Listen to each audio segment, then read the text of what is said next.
लोग already join कर लिए हैं, जो टीचर है, ये उन पे लगाना चाहिए इस टाइप के करके यहाँ पे।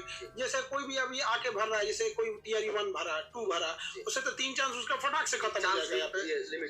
चांस लिमिट जो है ना, या तो चांस लिमिट बढ़ा दीजिए, या फिर उस चांस लिमिट को उनके लिए ज्यादा इम्प्लीमेंट कीजिए ऑलरेडी टीयर 1 या टीयर 2 में ज्वाइन किए हुए हैं, ताकि उनके लिए सुधार चाहिए। जो नहीं किए उनके लिए रोजगार का मुद्दा है यहाँ पे। तो मेरे ख्याल से हमको लगता है कि अगर चांसेस की संख्या बढ़ा दें तो ये भी एक शॉर्ट टर्म मतलब एक इजी होगा उनके लिए। 4 जैसे 3 दे रहे हैं, 5 या 6 दे दें यहाँ पर। नो लिमिट भी हो जाए तो, हाँ, नो लिमिट हो तो बहुत अच्छा हो जाएगा यहाँ पे। इस तरीके से अन्य एग्जाम में हो जाते हैं यहाँ पे, तो नो लिमिट तो बहुत बेहतर है। लेकिन फौरी तौर पर, शुरुआती दौर पे, ताकि आपको कुछ चीज को मिले, नो लिमिट हो जाए तो इससे बेटर क्या ही चाहिए। सर अब रहा है जिस तरीके से बताया जा रहा है कि एक कैंडिडेट का अन्य बीपीएससी का जो एग्जाम होता है, बीपीएससी 69 हो या जो भी एग्जाम हो, उसमें दिया जाता है कि आप वरीयता भरे और वरीयता से रिजल्ट दिया जाता है। लेकिन इसमें सर किसी का 9th-10th में हो जाता है, 11th-12th में हो जाता है, 6th-8th में हो जाता है, 1-5 में भी हो जा रहा है। ज्वाइन एक जगह कर रहा है, 4 जगह का सीट मर जा रहा है। इसको लेकर यही विवाद एक बार रेलवे में हुआ था, सेम एग्जैक्ट विवाद यही हुआ था।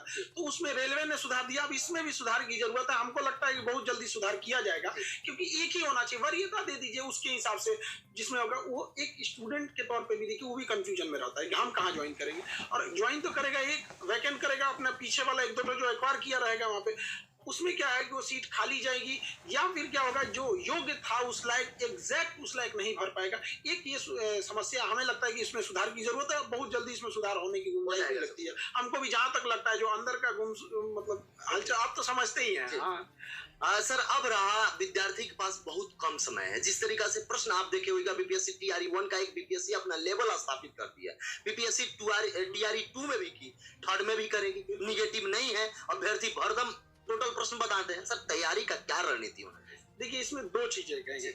जिन एग्जाम में निगेटिव नहीं रहता है, तो स्टूडेंट को लगता है कि उनके लिए हित में है, बट ये गलत बात है। उनके हित में ये नहीं है। अगर निगेटिव रहता है तो जेन्युइन बच्चे पहुंचते हैं, तो निगेटिव न रहना विद्यार्थियों की हित की बात नहीं है। दूसरी बात, एससीईआरटी एनसीईआरटी का हमेशा से वर्चस्व रहा है किसी भी एग्जाम में लेकर। तो अभी लंबा समय है, क्योंकि अगस्त अभी अच्छा खासा समय है, उनमें उनको समय मिल जाएगा। क्योंकि इससे पहले वाले में 3-3.5 महीने की टाइम मिली थी, तो उसमें उतना उनको समय नहीं मिल पाया था। और दूसरी क्या थी कि जो पहले लिया था टीआरई 1 वगैरह, उसमें अनुभव ही नहीं, आइडिया ही नहीं था कि बीपीएससी कहाँ से उठाएगा। और ये उनकी भी गलती है कि नोटिफिकेशन में एटलीस्ट प्रॉपर मेंशन तो करो भैया, कहाँ से क्या चीज पूछेंगे। तो अब मेंशन नहीं भी करे तो 2 एग्जाम से एक अच्छा खासा आइडिया लग जाता है किसी को भी, टीआरई 1 टीआरई 2। अब क्या है कि उसमें एक टाइम मिल जाएगा। एनसीईआरटी पे फोकस ज्यादा रखेंगे, यहाँ पे मौलिकताओं पे ध्यान देंगे, ओरिजिनल कंसेप्ट से कहाँ होगा। क्योंकि क्वेश्चन बीपीएससी का है तो घुमा के देगा, सीधा सीधा क्वेश्चन नहीं देगा। जैसे रेलवे वगैरह में क्या है ना कि सीधा क्वेश्चन दे देता है, एसएससी में सीधा दे देता है, उसमें आपको घुमा फिरा के क्वेश्चन ज्यादा देगा। तो बच्चों के लिए एक चीज फायदेमंद है। एक गलती कोई भी स्टूडेंट ना करे कि अगस्त में सोच के ना पढ़े कि अगस्त में आएगा फॉर्म, ये होगा, नहीं। उसको ये सोच कर चलना चाहिए कि इसी मंथ एग्जाम है, इसी। और हर स्टूडेंट को अपने कोशिश करना चाहिए डेली या वीक का टारगेट बनाए कि आज हमको कितना पढ़ लेना, या खुद से खूब बनाए कि इस हफ्ते क्या पढ़ लेना। स्टूडेंट गलती क्या करते हैं कि हमें जनवरी में क्या पढ़ लेना। सपोज कि अगर उससे जनवरी के टारगेट नहीं पूरा हो पाया तो उसे पता कब चलेगा, फरवरी में। फायदा क्या है पता करके, उसका तो जनवरी लॉस हो गया। तो एक टारगेटेड अध्ययन होना चाहिए, और जो वीक चीज है उस वीक चीज पर ज्यादा ध्यान देना चाहिए। वीक पोर्शन को मजबूत कैसे किया जाए, और क्या करेंगे सब, जिनका जो सब्जेक्ट अच्छा रहेगा उसी को पढ़ते बार उसी को। कई विद्यार्थी जो जिनका रिजल्ट हुआ था, उन लोग को कहना था कि सर हम लोग को प्रस्तावना बुझाता ही नहीं था यहाँ पे। बाद में बच्चों ने पढ़ाई किया, कम समय में पढ़े, बहुत रिजल्ट उन लोग का अच्छा शानदार हुआ है। सबसे समस्या सर हो रहा है एग्जाम रिव्यू जो किया गया ई ऑप्शन को लेकर, ई विकल्प को लेकर, बीपीएससी जनरल एग्जाम में हटा दी है, लेकिन शिक्षक में अभी तक है। ई के लिए कैसे बचेंगे, आपका क्या? देखिए, ई के लिए 2 चीज। एक तो बहुत लॉन्ग टर्म इसको नहीं रखने का है, क्योंकि देखिए बीपीएससी मेन जो था उसने भी ई लाया था, 2 साल बड़ी परेशान किया ये ई वाला, फिर अल्टीमेटली हटा ही दिया। संभवतः इसे भी हटा दिया जाएगा। और जब तक नहीं हटाया जा रहा है तब तक के लिए स्टूडेंट को एक चीज ध्यान रखना पड़ेगा। उनको लगता है कि सब में ई हो सकता है, ऐसा नहीं है। बहुत कम ऐसे क्वेश्चन होते हैं, 10 से 15% क्वेश्चन जिसमें ई होता है। और ई जो है ना कहीं आयोग अपने लिए भी रखती है कि भैया अगर हमारा किसी क्वेश्चन में क्लेम हुआ तो ई डाल के हम निकल जाएंगे वहां पे। तो विद्यार्थियों के लिए नहीं है, वो किसके लिए है, इन लोग के लिए हो जाता है, आयोग के लिए फायदेमंद साबित हो जाता है आप। लेकिन हमको जहां तक लगता है हटा देंगे लोग, और नहीं भी हटाते हैं तो बच्चों को ज्यादा नहीं घबराना चाहिए। उसको वो कब दिक्कत करता है ई ना, जब उनको लगता है कि आधा क्वेश्चन में ई होगा, ऐसा नहीं है।